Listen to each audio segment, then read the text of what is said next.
हमारे बचपन में अक्सर हमसे बड़े हमें मिल्खा सिंह की कहानी सुनाते थे कि किस तरह ये ओलंपिक्स में एथलेटिक्स में भारत के लिए मेडल लाने से महज सेकंड के 100वें हिस्से से चूक गए थे। ये सुनकर जहाँ थोड़ा बुरा भी लगता था कि काश वो मेडल जीत जाते, वहीं बहुत प्रेरणा भी मिलती थी कि इन्होंने इतने बड़े लेवल पर न केवल देश को रिप्रेजेंट किया है बल्कि पूरे देश को गौरव भी महसूस कराया है। आप में से भी बहुत से लोग होंगे जिनको इनकी कहानी ने प्रेरित किया होगा। आज हम द फ्लाइंग सिख के नाम से मशहूर मिल्खा सिंह के बारे में इसलिए बात कर रहे हैं क्योंकि 18 जून 2021 को 91 वर्ष की उम्र में कोरोना के चलते वो इस दुनिया को अलविदा कह गए। वो बीते कुछ दिनों से लगातार कोरोना से जंग लड़ रहे थे और ट्रैक पर काफी तेज दौड़ने वाले मिल्खा सिंह जिंदगी की रेस पूरी कर चल बसे। इसके कुछ दिन पहले ही इनकी पत्नी निर्मल कौर भी कोरोना की वजह से इस दुनिया को अलविदा कह गई। आप में से बहुत से लोग मिल्खा सिंह के बारे में जानते होंगे और वो शायद ना भी जानते हों, पर आज की इस वीडियो के जरिए हम आपको इनकी कहानी शुरू से बताने की कोशिश करेंगे कि किस तरह इन्होंने ना जाने कितने ही मौकों पर हमारे देश को गौरव महसूस कराया है। आज की इस वीडियो के माध्यम से हमारा छोटा सा ट्रिब्यूट इस लेजेंड के लिए। मिल्खा सिंह का जन्म 20 नवंबर 1929 को गोविंदपुरा पंजाब में हुआ था, जो वर्तमान में पाकिस्तान के हिस्से में आता है। मिल्खा सिंह के कई भाई बहन थे, जिनमें से 8 तो भारत के विभाजन से पहले ही इस दुनिया से चल बसे थे। इंडिया और पाकिस्तान के पार्टीशन के दौरान ही वो अनाथ हो गए थे क्योंकि इस दौरान उनके माता पिता की हत्या कर दी गई थी। मिल्खा ने सारा मंजर खुद की आंखों से देखा था और आगे कई सालों तक ये यादें उन्हें सताने वाली थी। पंजाब में लगातार चल रही हिंसा से परेशान मिल्खा सिंह 1947 में दिल्ली आ गए, जहां वो कुछ समय तक अपनी बहन के यहाँ रहे। इस दौरान उनको एक बार ट्रेन में बिना टिकट के यात्रा करने के चक्कर में जेल भी जाना पड़ा था और उनकी रिहाई के लिए उनकी बहन को अपने कुछ गहने भी बेचने पड़े थे। इसके अलावा वो कुछ समय के लिए पुराना किला रेफ्यूजी कैंप में भी रहे थे।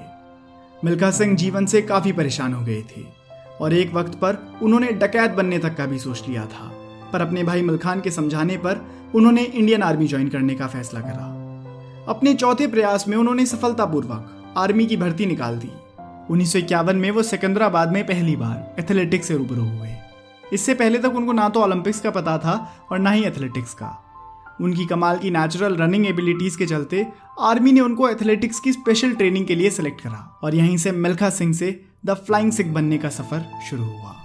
उस समय भारत में एथलेटिक्स या ऐसा कहें कि किसी भी स्पोर्ट के लिए ज्यादा फैसिलिटीज अवेलेबल नहीं थी, पर फिर भी मिल्खा सिंह ने खुद के दम पर काफी मेहनत करी और 1956 के मेलबर्न ओलंपिक्स में भारत की तरफ से दौड़ने पहुंचे। पर एक्सपीरियंस की कमी के चलते वो शुरुआती स्टेजेस से भी आगे ना जा सके। उन्होंने 200 मीटर और 400 मीटर के इवेंट्स में भाग लिया था। इन्हीं इवेंट्स के दौरान उनकी मुलाकात चार्ल्स जेनकिंस से हुई, जो 400 मीटर की रेस के चैंपियन थे। इन्होंने न केवल मिल्खा सिंह को इंस्पायर करा बल्कि ट्रेनिंग के लिए टिप्स भी दिए, जिन टिप्स को मिल्खा सिंह ने बखूबी अपनी ट्रेनिंग और जीवन में उतारा। मेलबर्न ओलंपिक्स के ठीक 2 सालों के बाद 1958 में हर जगह मिल्खा सिंह ही छा गए थे। उन्होंने पहले 200 मीटर और 400 मीटर में नेशनल गेम्स ऑफ इंडिया में रिकॉर्ड बनाया। इसके बाद इन्हीं इवेंट्स में एशियन गेम्स में गोल्ड मेडल भी जीता।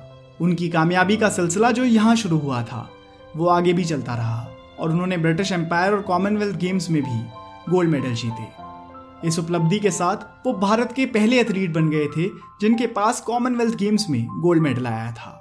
उनका ये रिकॉर्ड कितना खास है, इस बात का अंदाजा आप इस बात से भी लगा सकते हैं कि 2014 में विकास गौड़ा दूसरे इंडियन एथलीट बने थे जो एथलेटिक्स में गोल्ड मेडल ला सके थे। उस वक्त के प्राइम मिनिस्टर जवाहरलाल नेहरू ने मिल्खा सिंह से मीटिंग करी और उनसे कहा कि वो पार्टीशन की यादों को भूल जाएं और 1960 के ओलंपिक्स पर फोकस करें, और मिल्खा सिंह ने ऐसा किया भी। वो अगले ओलंपिक्स में गोल्ड मेडल लाने के काफी करीब आए, पर मेडल पा ना सके। जिस रेस में वो मेडल के लिए दौड़े उस रेस में टॉप 4 रनर्स में वो चौथे नंबर पर आए थे और इन चारों ने ही ओलंपिक गेम्स का पुराना रिकॉर्ड तोड़ा था।